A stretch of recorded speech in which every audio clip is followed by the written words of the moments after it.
Broadcasting from the business capital of the world, this is the Podcast Business News Network. Hey, listen, if things are getting a little strange in your world, a little wonky in terms of technology, communication with friends, family, coworkers, there's a astrological reason for that. And we're going to talk to somebody who knows all about that very well, as a matter of fact, and a lot of other things that affect you astrologically. And she is so plugged into all of this as a psychological astrologer. Carmen Turner Schott is back with us. Welcome, Carmen. How are you? I'm good. How are you, Steve? I'm good. So let's reveal for everybody that we barely got on here because you had some video tech issues, and Yes. we're kind of believing that that is because the Mercury retrograde is about to begin literally within a week and change.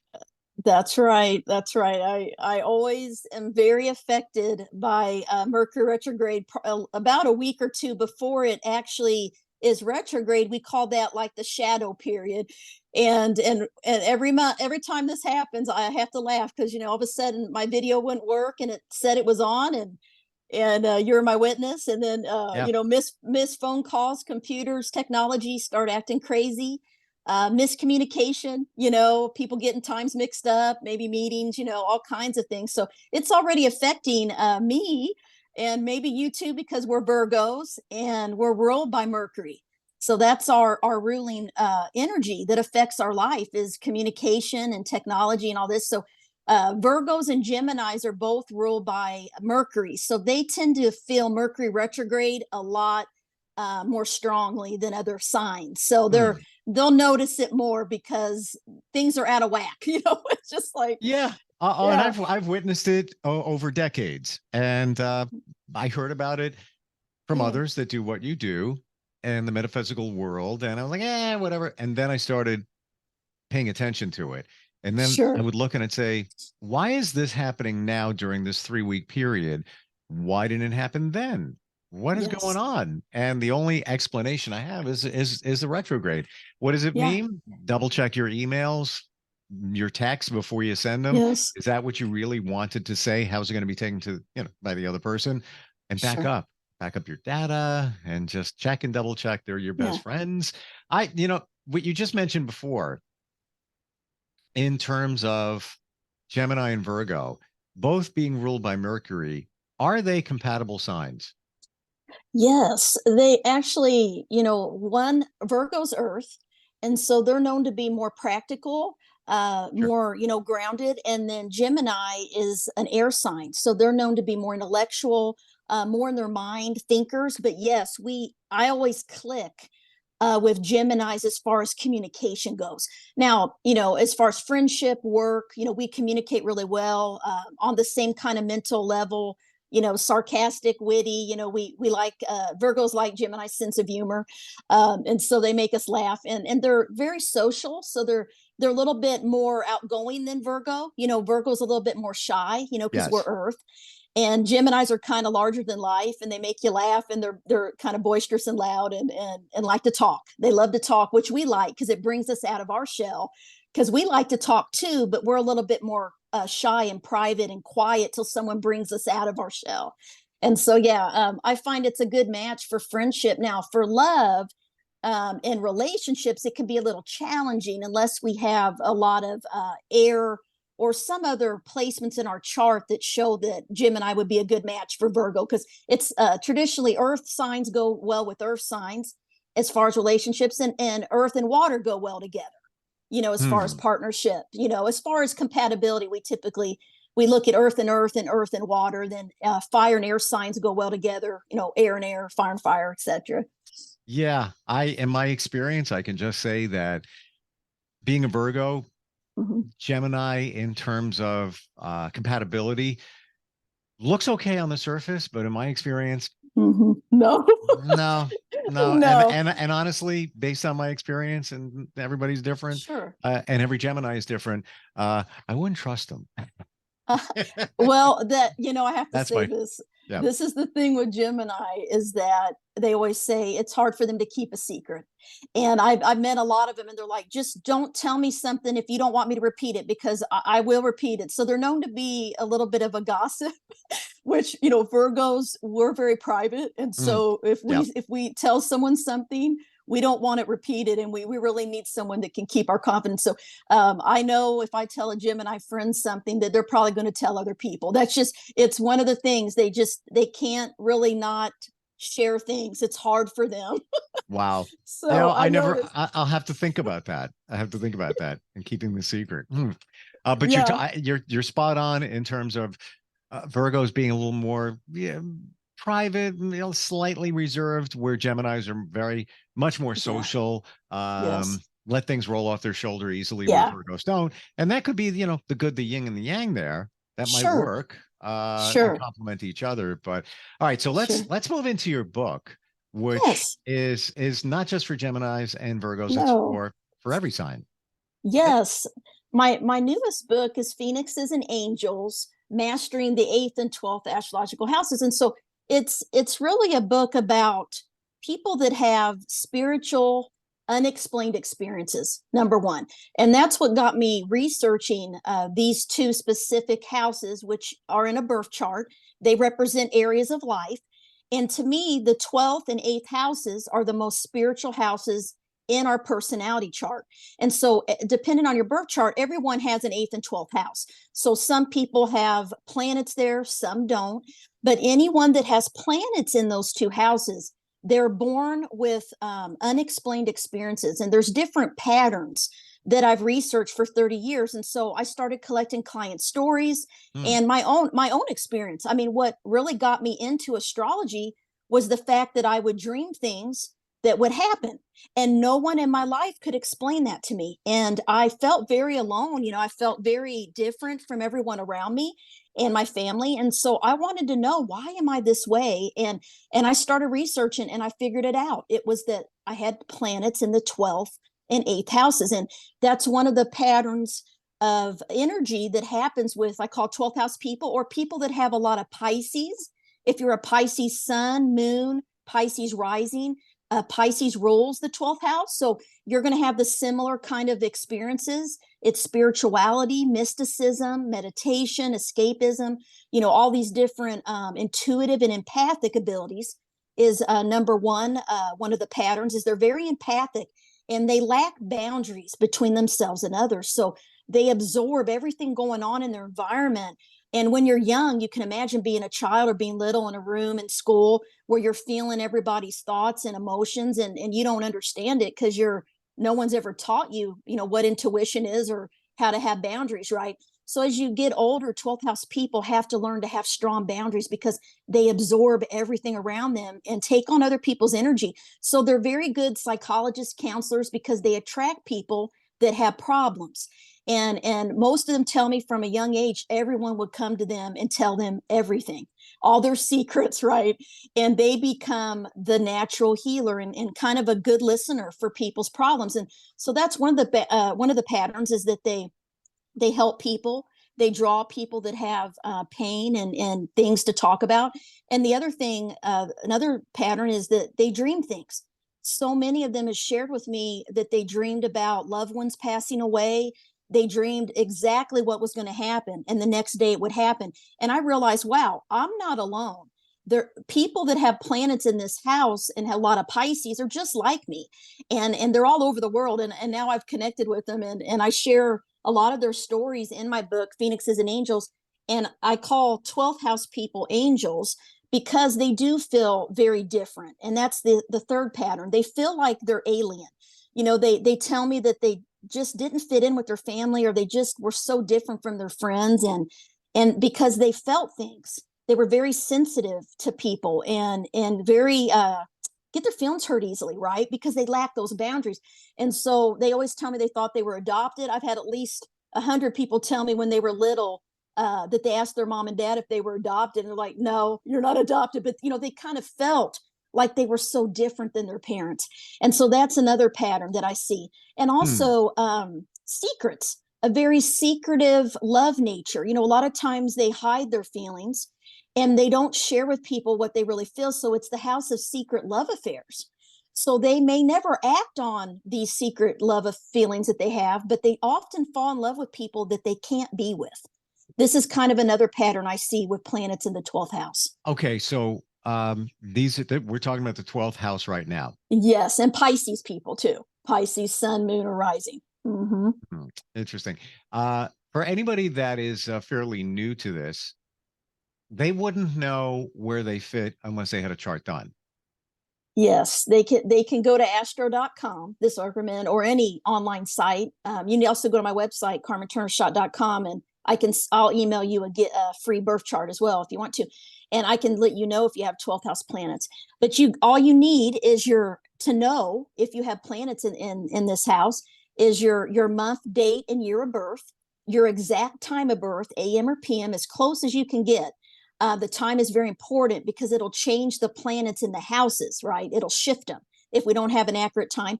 And then place of birth, city, state, country. And you can that'll be the map of your soul. That'll be your birth chart. And you'll be able to see if you have a lot of Pisces planets or if you have any planets in this area of life, this 12th house. Would you say the 8th and the 12th are like the most important out of all the houses? Yes, to me, they are the most important houses because they're the houses of spirituality. They're the houses of connecting to a higher power. They're the houses of intuition, serving others, helping people, healing, rebirth, transformation, growth, resiliency, power. 8th house is all about death, rebirth, sexuality, transformation, energy, healing, resiliency, overcoming obstacles. The 8th house is a powerful house, and the 12th house is more mystical. It's about psychic abilities, intuition, dreams, escaping, connecting to a spiritual path. Both of these houses are very common, and people that have planets in both of these houses are typically drawn to each other too. I call 8th housers phoenixes and 12th housers angels, and they tend to be, when you meet someone and you just are so attracted and drawn to them, it's like you click. Typically, that's because you have planets in the 8th or 12th, or you're a 12th house or they're an 8th house, or vice versa. And there's just this natural chemistry that we have, with people that have planets in those houses, especially if we have them. And so that's some of my research too. There's like an unexplained bond, and you're like, it's like I've known you forever, and you have a lot in common because it's energy, it's similar experiences, right? It's similar personality traits. You don't hear a lot about the 8th and 12th. And is that why you focused on it with your book? Yes. I really, when I first started out, 1990, it was like 1993, there were no books on the 12th house or 8th house. Though, I couldn't find much. There's maybe one or two out there now, even. I mean, all these years. So I wanted to write something that was very practical because I try to make astrology very practical and basic. And so I've worked a lot with trauma survivors in my normal career, children, adults, teens that have had some type of trauma. Could be the loss of a parent. It could be, PTSD. It could be witnessing something traumatic or having something traumatic happen. Or just, we have trauma can affect us in many ways. Something that's traumatic to one person might not be for another, right? Everyone reacts to life situations differently. And so I really researched a lot about trauma and healing. And I found that people that have 8th house planets specifically experience trauma. And they also become wounded healers. They become a phoenix that kind of rises from the ashes, a stronger person. And then they go out and they are able to help people in a crisis, right? They're really good in crisis intervention, like EMTs, emergency docs, clinical social workers that are doing home visits, natural disasters, all of those kind of things where you're helping people in a very traumatic time. They're gifted at that. 8th house people naturally are good at that. And they'll often go into law enforcement, medicine, all these different career fields, psychology, where they can help people heal from very traumatic things, because the 8th house is taboo. It's everything that most people don't like to talk about and feel very uncomfortable with. So if you think about Scorpio, it rules the 8th house. Scorpio is associated with sexuality and death and rebirth. Most people don't want to talk about death, right? And I remember, being little, and I asked, what happens when I die? And no one could answer me. And people I've met, children that I've helped with a lot of 8th house planets, their parents didn't know what to do because they were waking up at night and they were seeing someone at the foot of their bed, or they were asking about what happens when I die, and the parents didn't want to talk about that, because it's taboo, and these kids are naturally connected to death, and they're naturally curious about their soul. Yeah, they're smart. They're like little wise souls, right?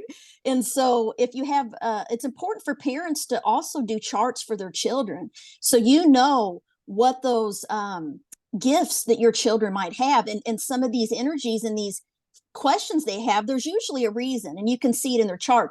And I've helped a lot of parents that had children with these placements in the 8th and 12th, and once we got to the root of it, one story I tell is a little boy was seeing his grandfather, and he had never met him because his mother's dad had died before he was born, and his mother, I came to their home and everything. This was many years ago, and I did his chart and I helped her. It was through a family friend asked me to go do his chart. And I started talking to him, and he was drawing cemeteries and all this stuff, and she was scared. Like, why? Well, come to find out, she showed him a picture of her father. She says, that's who's in my room. So he was seeing a ghost of his grandfather. And once they got to the root of it, he wasn't afraid anymore. He used to be afraid of the dark. He had to have the light on. This is very typical for people with planets in these houses, because they're very imaginative. They dream, they sleepwalk, right? They dream vivid. They wake their parents up at night because they're scared, right? And so these are just similar stories that thousands of people from all over the world have shared with me. And so I wanted to help them by, putting all of it in a book.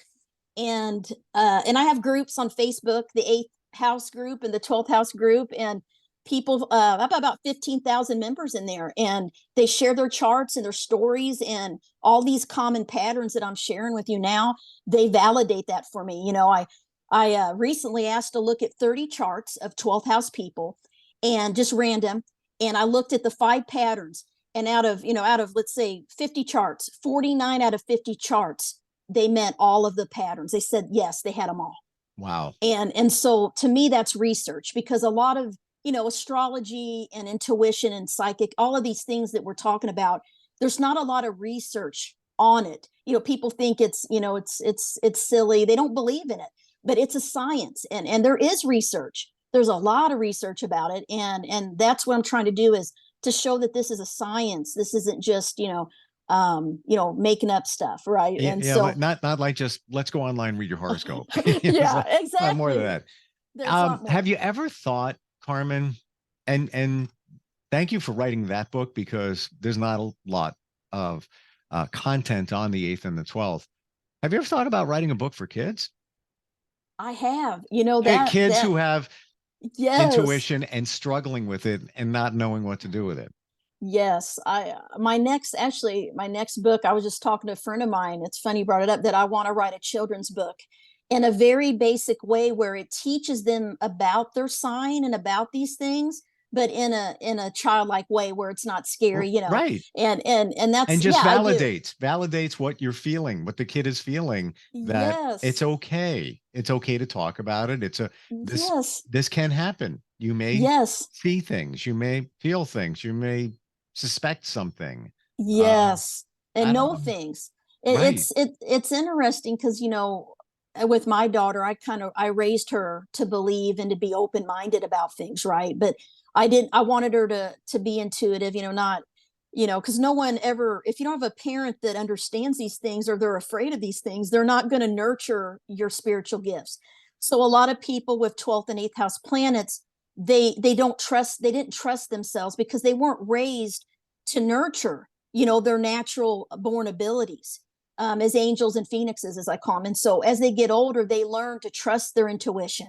They realize, wait, I knew that was going to happen, or I knew that I should have listened to myself. Right. So they learn through the hard way, through having to have some suffering and some bad things happen in life to kind of wake them up. And then they're like, you know what, I'm trusting my intuition now, and I know I'm right. And then they really start growing as stronger people. So it's kind of like, it's amazing though, if you can start young. I have a lot of parents that do reach out and want to know for their teens, hey, what's going on with, and I'll say, hey, they got 12th house, 8th house. This is what I recommend. And the parents like, oh my gosh, that's them. And they're sensitive, and they lack boundaries. How do I help them? And I'm like, teach them to have boundaries, teach them to say no, that it's okay. You don't have to help everyone, because people with 12th house planets, they want to take on the problems of the world. And what that can do is make them depressed, and it can make them struggle, right? And so they have to learn that they don't have to save everyone. They have to be practical. They got to be in the be spiritual, but be spiritual in a practical way. That's kind of one of the hardest lessons with the 12th house, is living in the real world and balancing the spiritual and the practical side of life. So now you're making me think, because you took a look at my stats, I guess did a chart, and now I can't remember if I, had more in the 8th or the 12th, because now what you're talking about, like, I got to get the book, and I got to figure out, I got to figure me out.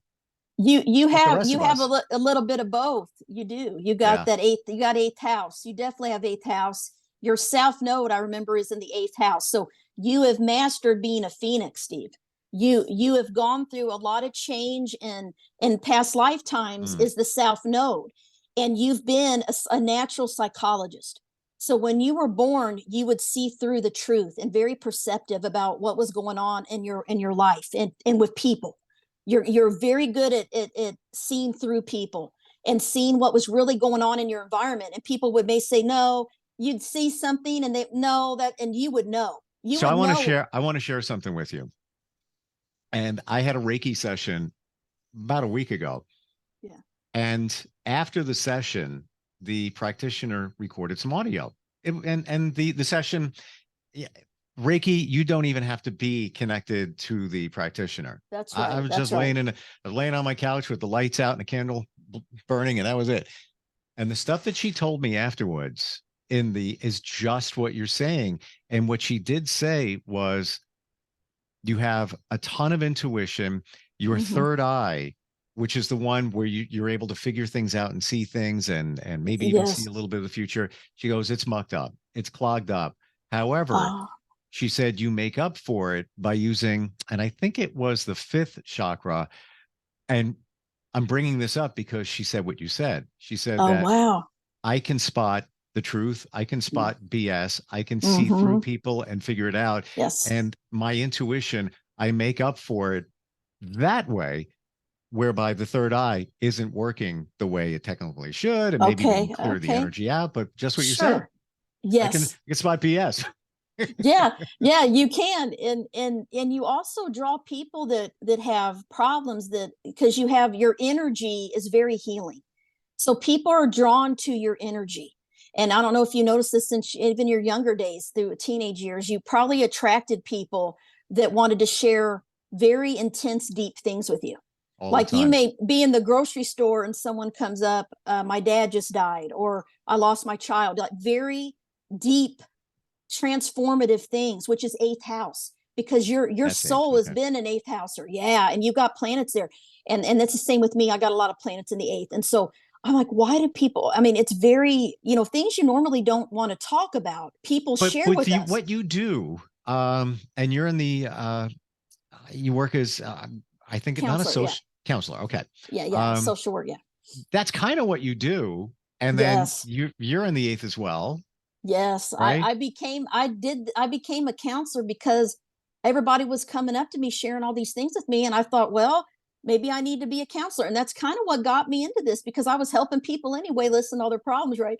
So I did. I wanted to be able to have tools to know what to say, and astrology became one of my tools, because it started to verify why I was the way I was, and why I attracted people that would share these deep things with me. And now nothing shocks me.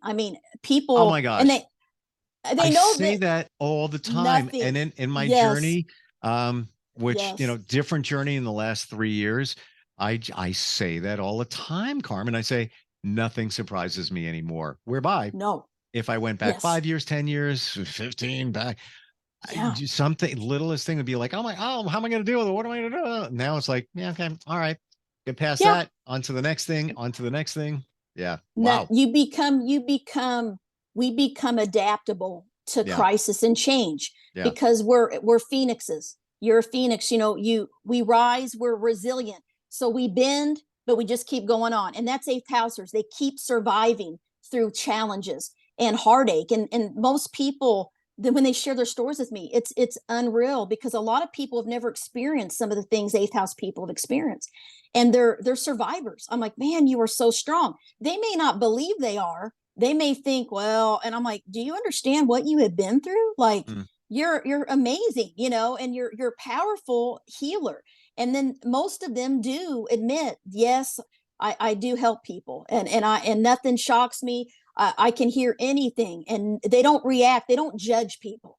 Eighth house and 12th house people are very compassionate, and they listen, and they don't judge. They just give advice if they can, but they just listen. You're just kind of got an energy that people want to be around you and share their personal things with you. And I've been doing it for decades in radio, because we would take calls from listeners, and it was lighthearted, but sometimes a little serious, and then point them in a direction, whereby other listeners, I bring everybody together, and how are we going to solve this person's problem? And it could be the most ridiculous thing too, for fun sometimes.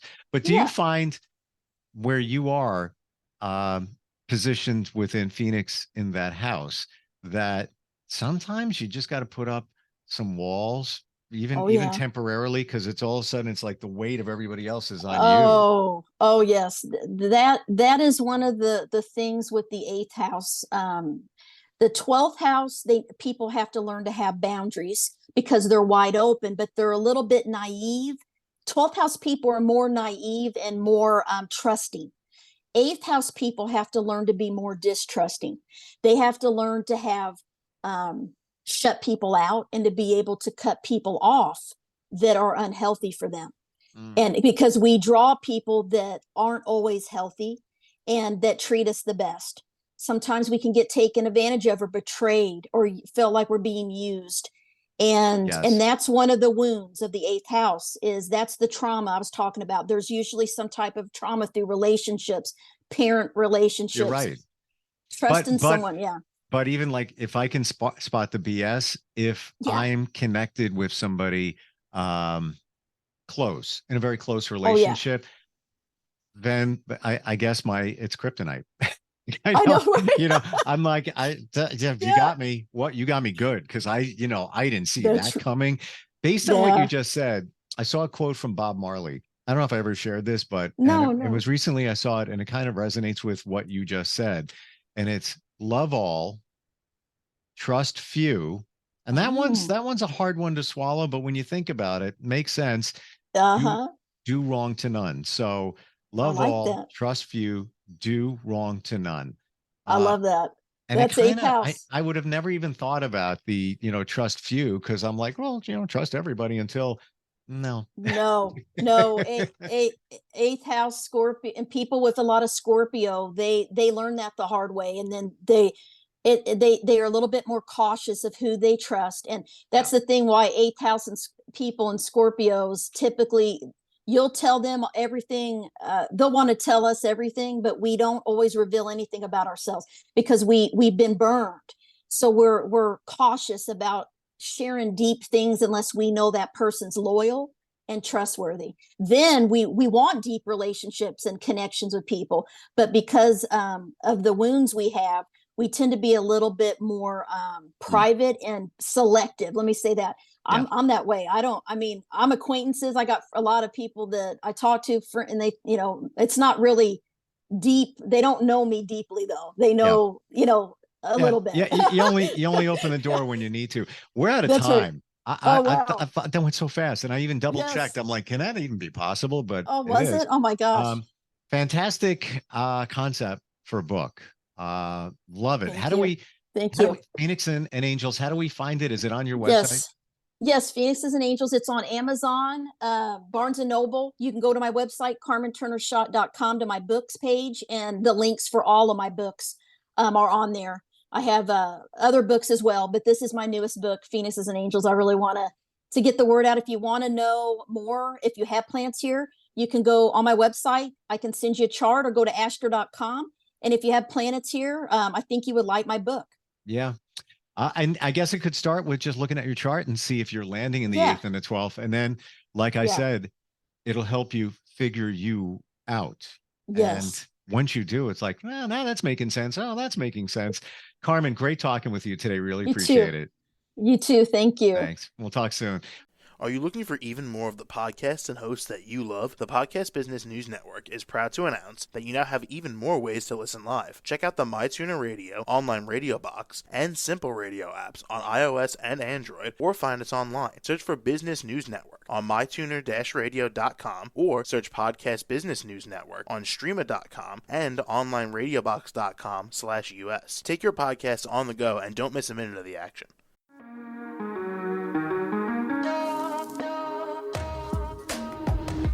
Broadcasting from the business capital of the world, this is the Podcast Business News Network. For nearly 2,000 severely injured veterans, everyday life has become filled with barriers. Day-to-day simple tasks can become pretty daunting. I have to carry my chair up 2 flights of steps or have somebody do it for me. What scares me the most is just the falling. When I'm struggling with my house, I think, to have that one great barrier just knocked down, it's crucial. Home for Our Troops is a wonderful nonprofit that builds a mortgage-free, fully adaptive, handicap-accessible house. And there's no catch. It'll be our very first home that we've ever owned. This is a game changer. This is where your life begins again. We need you to join us in completing this important mission. Please visit hfotusa.org and help build homes and rebuild lives. Because of you, everything's going to be okay.